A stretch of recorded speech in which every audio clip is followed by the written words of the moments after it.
You're easier and cheaper. It's hard not to keep you. Your menthol cigarettes, but your history goes deeper. Into black communities where big tobacco wants you to be. Been there for 50 years, but getting there wasn't free. You spent millions on billboards, commercials, and ads. Tobacco killing more of us than drugs, alcohol, AIDS, or murders together have. And to think we let you do this in our face is absurd. So let us go to wearenotprofit.org to be heard. ¿No sería genial comprar un auto de tu familia? Tendrás el mejor precio y te tratarán como un VIP. Podrás, en Subaru Sherman Oaks. 3 generaciones han trabajado aquí y hasta las familias de nuestros empleados también. Cuando amas lo que haces, lo compartes. Por más de 40 años hemos trabajado con familias, tomando su sueño y volviéndolo realidad. Únete a nuestra familia hoy al elegir tu nuevo Subaru favorito. Compra tu próximo auto donde te tratan como familia. Subaru Sherman Oaks. Estás con familia. Hello, everyone, and welcome to the Jeffrey Epstein Show. I'm your host, Bobbycapucci, and this is a morning update. Before we jump into the business at hand, I'd just like to thank all of you for supporting my new podcast, Unsolved But Not Forgotten. I've gotten a lot of feedback already about the podcast from a lot of you, and I am really happy that you seem to be enjoying it. So we're going to have a lot more going on, and not every case will be 3 or 4 episodes like our first case. I plan on doing about 3 episodes a week. If we're deep diving into a case like we are with West Mesa, then you can expect more episodes, obviously, to tell that story.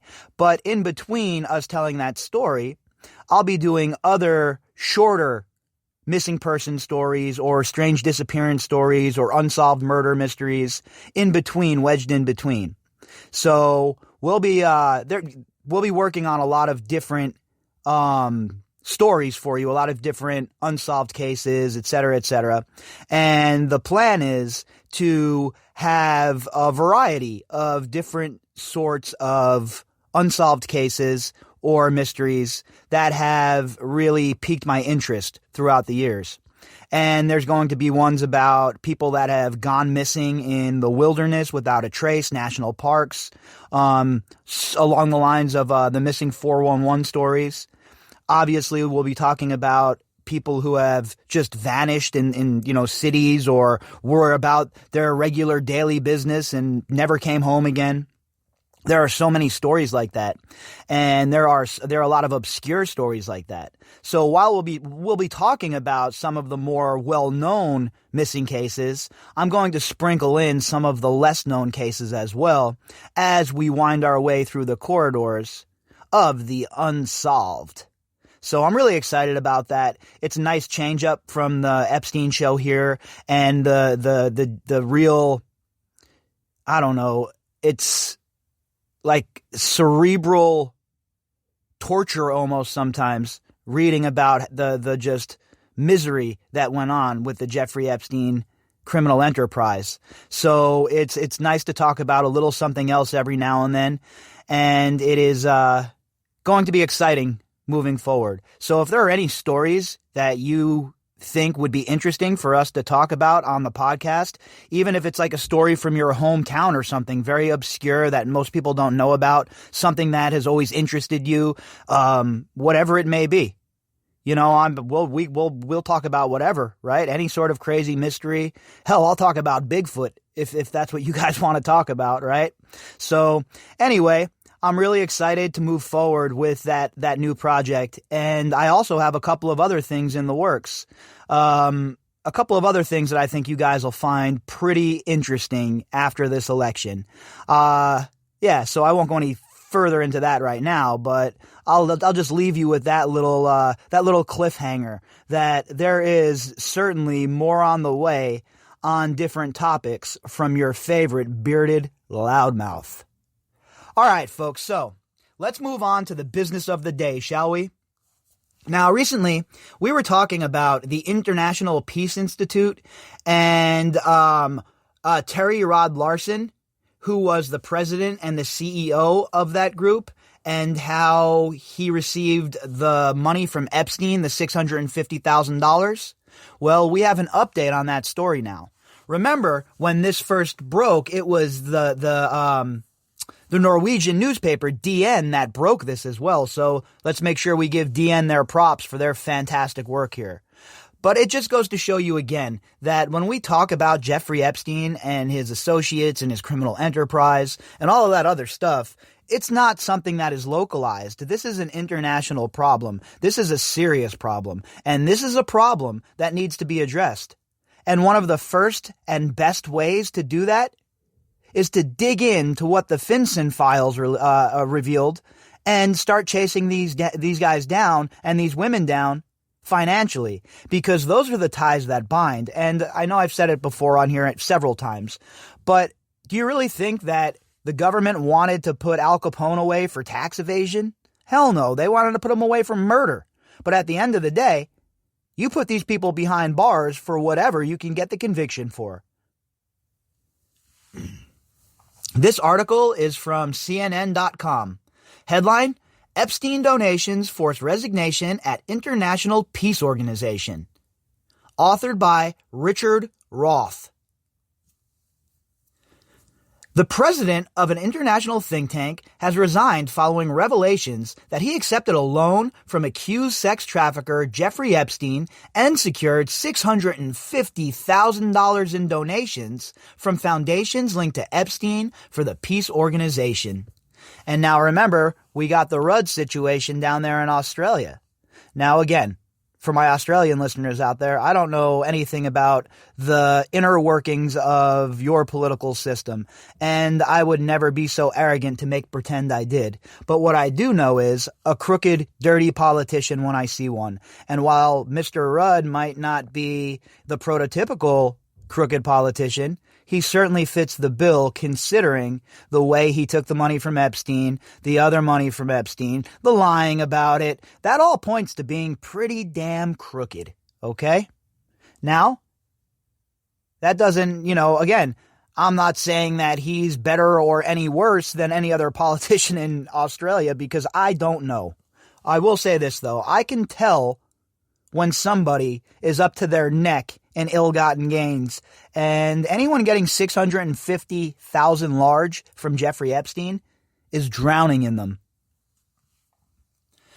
The International Peace Institute, based across the street from the United Nations, does that shock anybody? Am I the only one that sees how terrible the United Nations is for the world? It is the biggest group of blowhards since the League of Nations. These people get up there and they bloviate and they try and make us think that we should take them seriously when they have people like Saudi Arabia on the Human Rights Council. I'm not one of these people that has like this rage against Saudi Arabia like other people, but let's be real, okay? They shouldn't be on the Human Rights Council. And the UN does that shit all the time. It's a joke of a body. It's a joke of an institution. And frankly, I wish they would leave the United States. Announced that diplomat Terje Rod-Larsen had apologized to the Institute's board and resigned as president and CEO on Thursday. Again, look, when we're talking about these powerful people like this clown here, Terje Rod-Larsen, and in America we're talking about like Wexner and Dubin and Leon Black.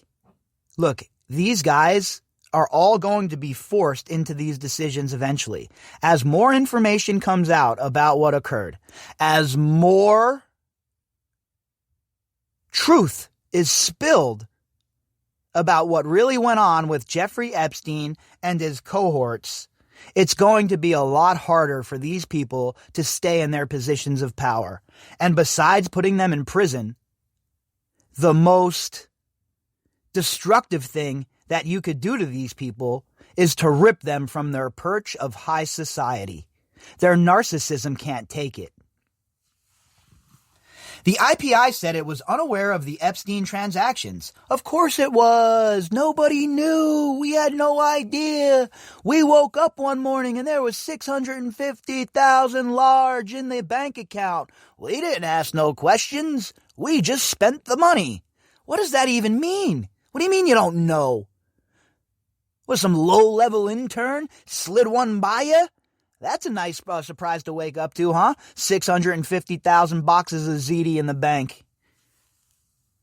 Larsen was a key broker of the 1990 Oslo's Middle East Peace Accords and represented the UN on several peace assignments around the globe.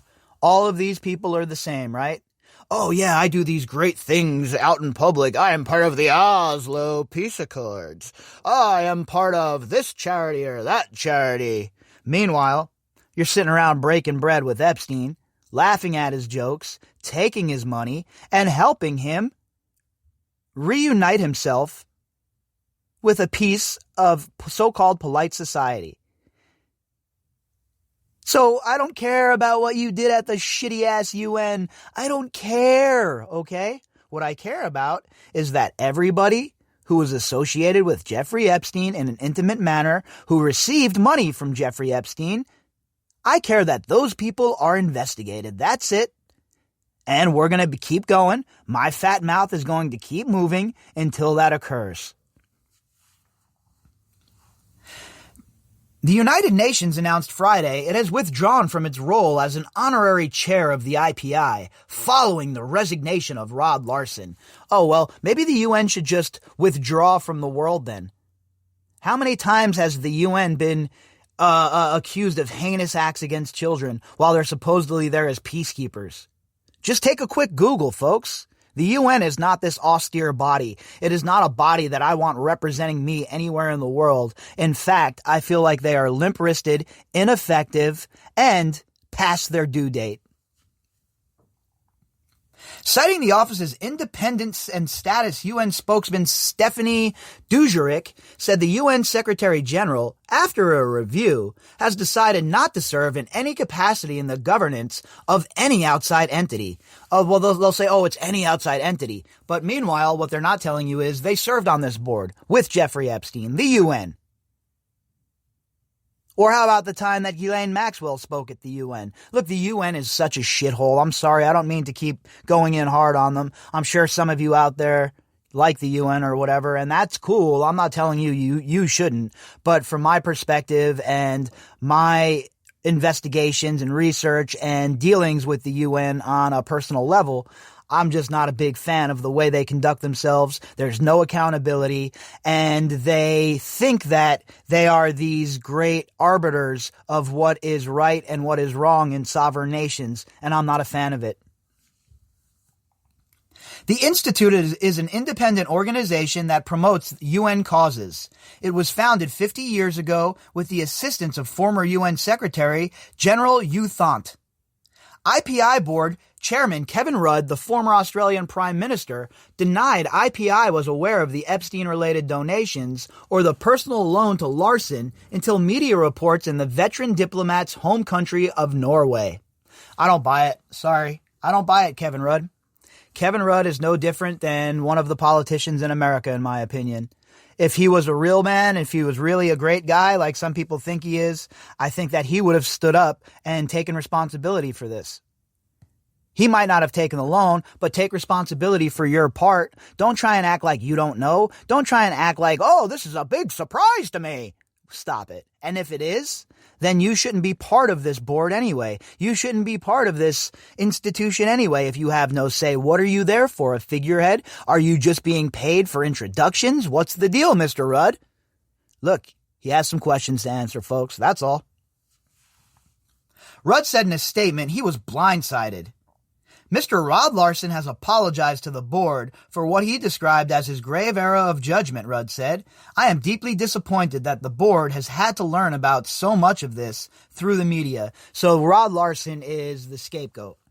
Paul Rudd, that's funny. Kevin Rudd and his boys, they're throwing this dude right under the bus. Not that I care. He should be thrown under the bus, but the rest of them should go with him. What, he was the only guy making the decisions? Mr. Rudd and his team weren't making any decisions? Come on, I don't buy that. In a separate statement, the IPI board said Epstein's crimes were hideous. The notion that IPI would be in any way engaged with such an odious character is repugnant to the institution's core values.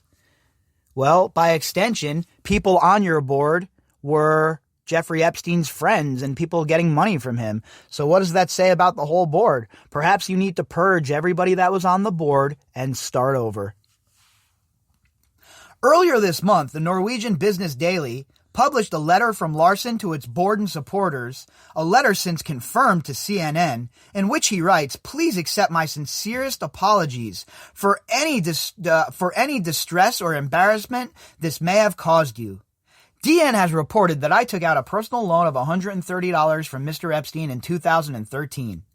This loan had no connection to the activities or finances of IPI, and it was repaid in full as promised within the allotted time for my own personal accounts." Well, folks, first of all, we can be real safe because the arbiter of real and truth, CNN, says that they can confirm the letter. Yes, CNN, guess what? We didn't need you to confirm the letter, okay? You're garbage. We know you're garbage. And I would trust DN in Norway over you and your reporting any day of the week. CNN is a straight garbage ass outlet. And what's funny too here is if you look at it and you're reading in between the lines and you know the rest of the story like we do, well, this is the same shit that people like our good friend Leon Black says, right? Oh, well, I took the personal loan, but Apollo had nothing to do with it. Or Jeffrey Epstein was advising me, but not Apollo. And that's what all of these people do. They try and add some plausible deniability for whatever organization that they're working with or board that they're on so that they take the blame and that board gets to continue on with their disgusting nonsense. Rudd said the media reports in November 2019 were the first notice of Epstein's involvement with the Institute. Then that's a problem. That's an institutional failure on your part. You have to have a better, more functioning institution. Okay? You work with the UN. You obviously have big money coming in, but you guys can't get your story together. You don't know who's donating money to you. It's just a joke. It's a joke that they think anyone would believe that. And if anyone does believe that, well, I don't know what to tell you. I mean, I hope that if you believe that narrative, I really hope that your CTE clears up pretty soon because it's obvious you're suffering from a head injury. Rudd said subsequent searches by IPI staff made at the request of the board have identified donations totaling $650,000 large that were received between October 2011 and May 2019, both after he was out of jail, folks, okay? Again, this was another way for him to massage his reputation. And this board, an extension of the UN, by the way, went along willingly. Sure, Jeffrey, give us our money. We'll let you use us as a vehicle to rebuild and refurbish your reputation so that you can once again begin your nonsense. It's are these people for real? Do they think that we're not paying attention to how they enabled all of this? This represented approximately 0.9% of IPI's total revenue over those years. The source of these donations had not previously been disclosed to the board nor to me as chair. So, plausible deniability is basically what he's shooting for here. And I think it's gross. I think it's a disgusting tactic. And if Mr. Rudd was a good guy, if Mr. Rudd wasn't a crooked politician, he'd stand up, he'd take the blame here, and he'd say, we're going to fix it. There has been no link established between Larsen and any of Epstein's criminal activities. However, the Institute is asking for an investigation. Is this where we play the scary music? No, an investigation. Another internal investigation, huh? Maybe they could just hire the same people that Leon Black has hired, and we can be done with it. I mean, for real. If you want an investigation, sure. Let the FBI investigate your books. How about that? Let's see how quickly you shut your mouth then. Let's see how quickly you backtrack then. The only reason they want to initiate these investigations is to try and clear their names via their own hired help. Pathetic behavior. In his letter, Larsen writes that IPI never paid any money or compensation of any kind to Jeffrey Epstein. This was a completely separate and personal matter. I recognize that it was a grave error in judgment on my part to engage in a personal financial relationship with Jeffrey Epstein, and I regret it wholeheartedly. No, you only regret being caught and outed. If you regretted it, you would have come forward right away. If you regretted it, you would have never taken that money in the first place. The Institute said an amount equivalent to Epstein's donations will be given to programs that help victims of human trafficking and sexual assault. The board has named Adam Lupel, the IPI's current vice president and chief operating officer, as the Institute's acting president and CEO. Boy, so if that's the case, they should get in touch with the survivors' lawyers and see what the survivors think should be done with this money, what charities it should go to. Put them in the loop. Show them that you care. But that's not really the case, is it? They don't care. They care about their image. They want to refurbish their image the same way Jeffrey Epstein was trying to refurbish his. And that's what this is. This is the first push. This is the testing push to see where things are, see what the slapback is. And then they'll go from there about how they want to go about this. Sure, one person steps down. Yeah, great. Woohoo! What about all of the other people that were involved? Rudd said he attended an international event including UN Secretary General Ban Ki-moon and other dignitaries in September 2013, where it was later determined Epstein was on the guest list, though it's not certain he attended. Look, 10 people on the guest list? Epstein has a chance to be around all of these politicians? I think it's a good bet, considering the profile we have established of Jeffrey Epstein, to say that he was at that meeting, okay? Pretty safe to say he was there. A very personal, intimate event where he has access to politicians. Yeah, pretty sure he was there with his pocketbook. Rudd said he does not remember meeting him, nor does he recall Epstein joining an advisory panel conference call in January 2014 designed to provide mining advice to Mongolia. Rudd doesn't know anything, folks. Sure sounds like the politicians in America. Sure sounds like a guy that really does know something, and certainly doesn't sound like a politician who isn't crooked. The IPI said it will commission a global accounting firm to audit its finances to make sure that all Epstein Foundation donations have been identified. Oh, I can't wait to see what austere body they bring in for this accounting. Oh, gosh. I mean, how many times can we roll our eyes reading one of these articles? Epstein was indicted on sex trafficking charges in New York in 2019 and found dead in his jail cell in Manhattan weeks later. Larsen is married to Mona Juul, Norway's ambassador to the United Nations. Initial efforts to contact Larsen have been unsuccessful. Yeah, he ain't saying shit. He's like, look, I stepped down and that's the end of it. Meanwhile, his wife is the ambassador from Norway to the UN. You see here, folks, especially in the UN, the corruption, the greed, the grifting, and the general spreading of misery when they're supposed to be doing the opposite. I encourage everybody to take a real deep look at the UN and what they're really about and what their charter really is and what their deal really is. Because every time they show up somewhere, shit goes even more south than it was. It's almost like the CIA, in my opinion. Anytime they show up, you can guarantee that a shit show will follow. Now, people like Terje Rod-Larsen and Mr. Rudd and the plethora of politicians around the world who are attempting to distance themselves from this story, from Jeffrey Epstein, without answering any questions, well, good luck.